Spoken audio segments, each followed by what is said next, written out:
Namaskar, I am Biju Dharmapalan and you are watching Science Time, a show that brings you the latest developments from the world of science and technology.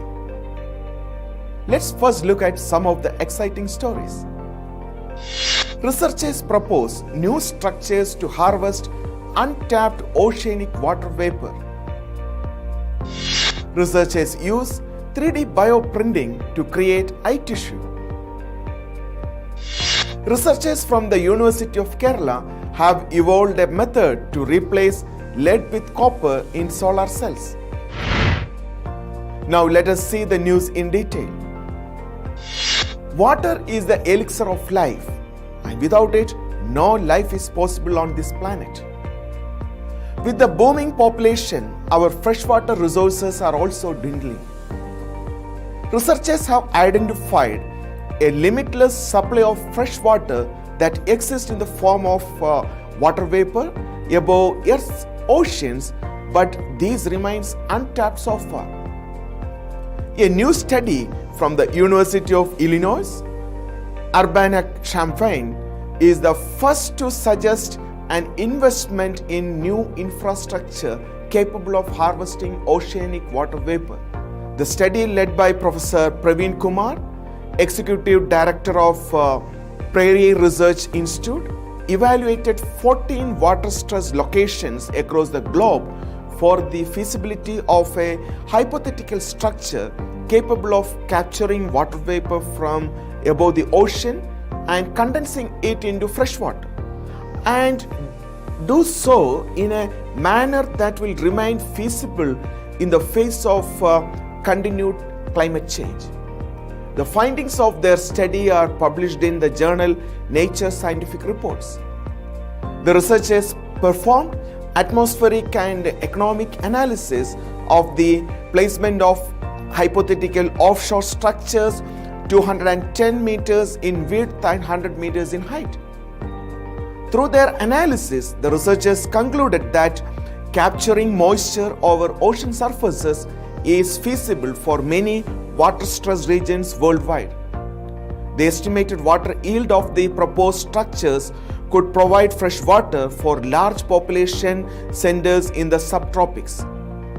The researchers said the study opens the door for novel infrastructure investments that can effectively address the increasing global scarcity of fresh water. Now let's move to the next story. US researchers have used patient stem cells and 3D bioprinting to produce eye tissue that will advance understanding of the mechanisms of blinding diseases. Scientists from the National Eye Institute US printed a combination of cells that form the outer blood-retina barrier, that is the eye tissue that supports the retina's light-sensing photoreceptors.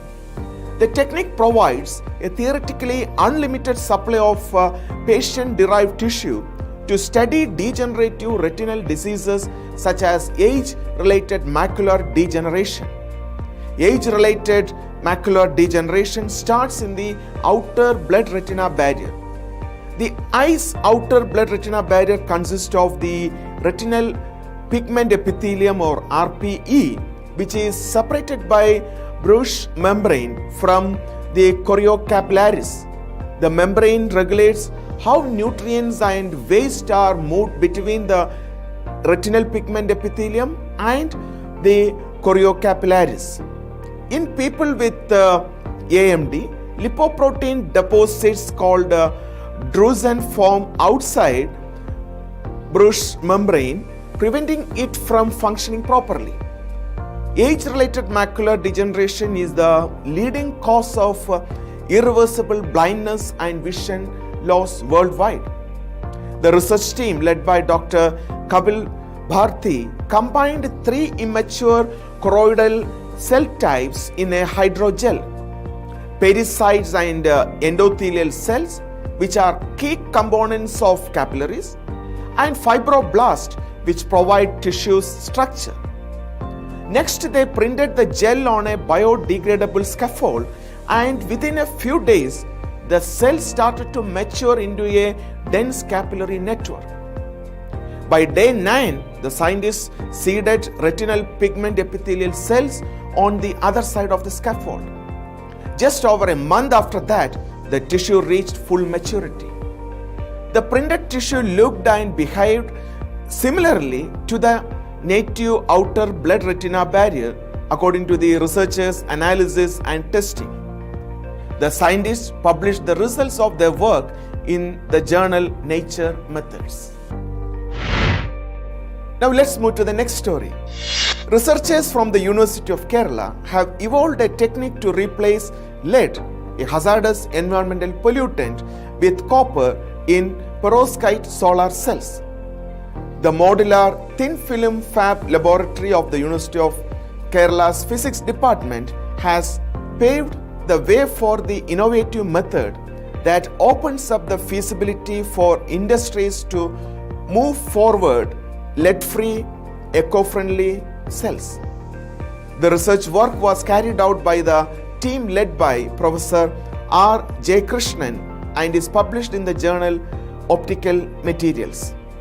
According to Professor Jayakrishnan, at the laboratory scale, methyl ammonium lead bromide based perovskite solar cells currently have an efficiency of 25.3%, which is much ahead of the silicon solar cells available in the market, and have reported efficiencies ranging from 18% to 20%. The presence of lead in perovskite solar cells, however, make them unattractive for the market. Lead being an environmental pollutant with high toxicity and bioaccumulation ranks first in the list of hazardous substances. Currently, lead is an integral constituent of photovoltaic installations, mobile phones and all electronic components, since there is no substitute for soldering purpose. Studies show that by 2050, enormous amounts of lead, approximately 30 tons, and cadmium, approximately 2.9 tons, will be released into the environment from crystalline and thin film solar panels respectively. The research group have optimized an emulsion-based technique wherein they have adopted the room temperature processing technique to replace lead with copper in the methyl ammonium lead bromide perovskite material. As a result, they have reduced the use of lead in the starting material by 50% for the development of the photodiode. This resultant product is more photosensitive than those made without copper substitutes in the perovskite material. Now let's move to the Science Quest segment.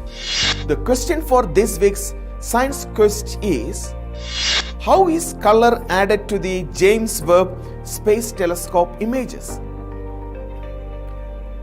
Last July, we were treated to the first spectacular images taken by NASA's James Webb Space Telescope.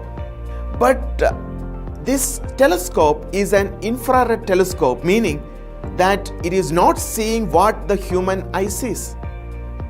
In fact, the James Webb Space Telescope is detecting what we feel as heat, just like night vision goggles.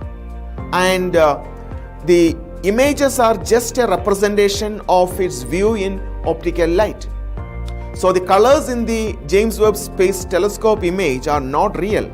They are not what your eye would see. The colors, however, do represent something real, the variation in brightness with wavelength. Essentially, the James Webb Space Telescope takes up to 29 grayscale images, each through a different filter which only passes infrared light of a certain wavelength.